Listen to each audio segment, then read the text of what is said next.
Meaning of dispassionate. Dispassionate. Dispassionate.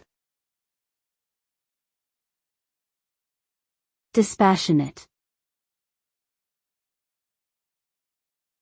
Dispassionate.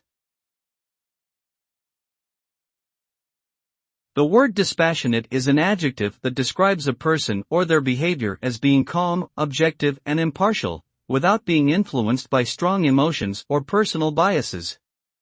A dispassionate individual is able to make decisions or judgments based on reason and logic rather than their feelings or prejudices.